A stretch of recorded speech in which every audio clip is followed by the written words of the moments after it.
All right, part 2 of the live Jesus, where we got the name. Now, in part 1, we left off the last case ending of Yahuah, the AH, which is direct connecting to the breath of life, the Ruach in Hebrew. So the name Yahuah is not just a label, it is the direct the connection of life, of breath, Ruach.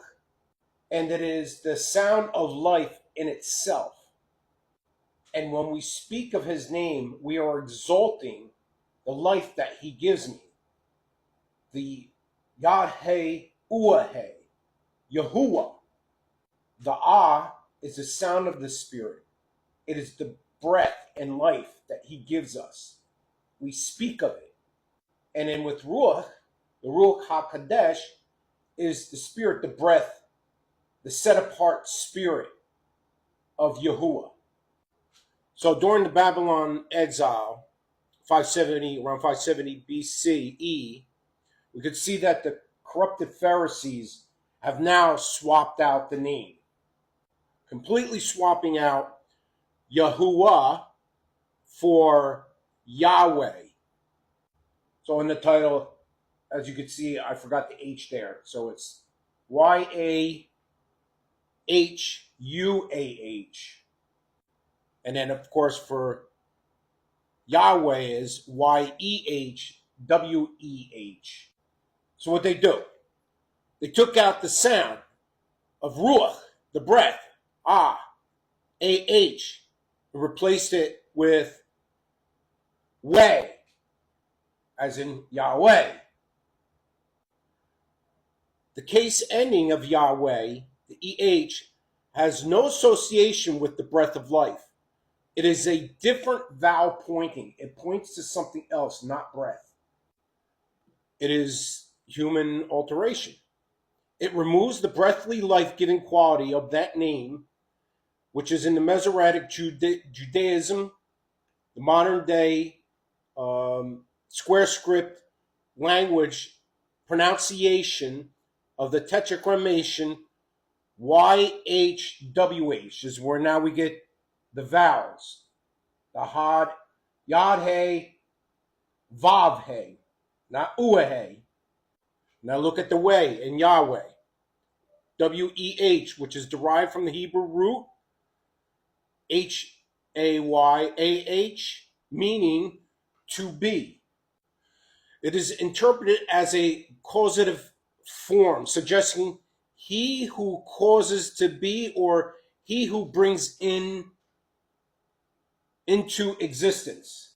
So Yahweh, the phrase that we know, I am who I am, with the root to be, is just an existence. It doesn't have any expansion or movement, growth, no relationship. It's just there. It's like a rock. It came to an existence and it's there. It doesn't do anything unless humans use it, right? And this is how a lot of people put God, aka God, in a box, right, for their own personal usage. So we may take a rock, build a wall with it, build a house, some kind of structure. Compared to Yahuah, with the Ah, the H, breath, it expands it. It gives it so much more. And they changed that way back in the BCE centuries, before even the first century kicked in.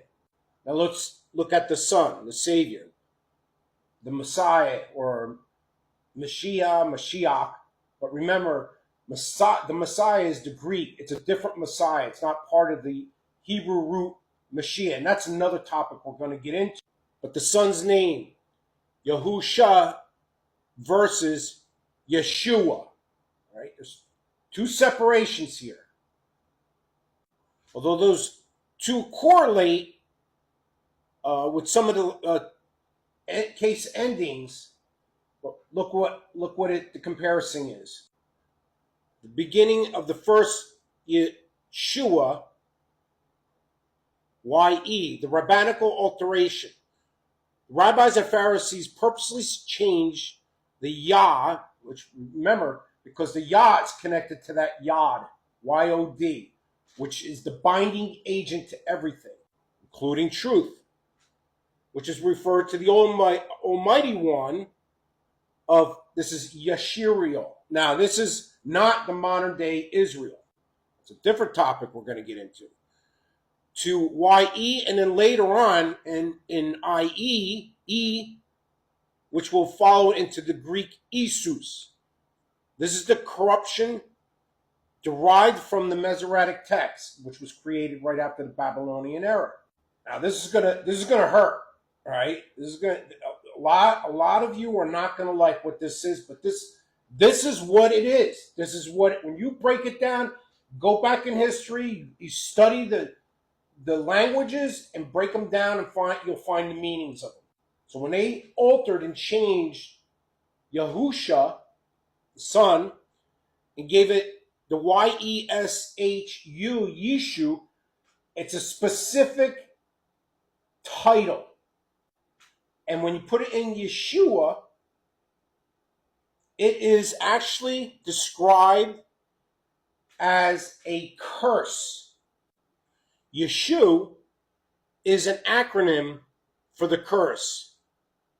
As you can see, I'm not going to pronounce it because I'll probably botch it up, which means may his name and memory be obliterated, blotted out, removed, gone forever. So the corrupt Pharisees, the rabbinical Pharisees back then, deliberately kept the name Yeshu as a derogatory description for all the heretics and sorcerers. And a lot of them use this phrase even to this day. Now look at Yahusha. The name is a direct correlation with the Father's name, Yahuah.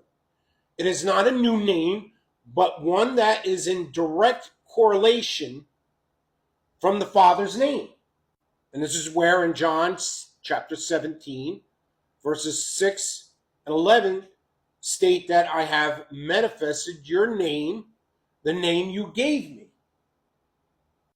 Now in Paleo-Hebrew, which is right from left, but I got it here left to right, is Yad-He-Ua Shin Ayin, which it actually means Yahuah, directly to the Father, is salvation, or Yahuah saves. So the Son, Yahusha, directly declares the source of salvation, which is the Father, Yahuah. So when we compare Yahusha with other names like the English word Joshua, it declares the source. It still declares the source. Yahuah is salvation, or Yahuah saves. Whereas now Yeshua, the name means salvation or deliverance, but it's a generic meaning, and it declares no source. It'd be like saying, I was in a car accident and that seatbelt saved my life, right? It gave me salvation. You could use it for any generic meaning or grammar that you're speaking of. Now, although at the end of Yeshua is a connection of breath or life, this is more another generic of meaning that it's a made-up word. They created it. It's not the true breath of life from Yahuah. Now, Yeshua, or the acronym Yeshu, is a name that has been deliberately corrupted to obscure the source to the curse of the Messiah. And this is cross-referenced in Matthew 21, the parable of the tenants, right? If you read it, they saw the son coming to the vineyard, and they killed him because they wanted the inheritance. This is exactly the same thing. The ancient Pharisees, the corrupt ones, wanted this power and control for themselves. So as I close with this video and enter video 3, we're going to continue with the talk about the closing of Yeshua, and we're going to get into the application. All right? So see you at the next video. Shalom, everyone.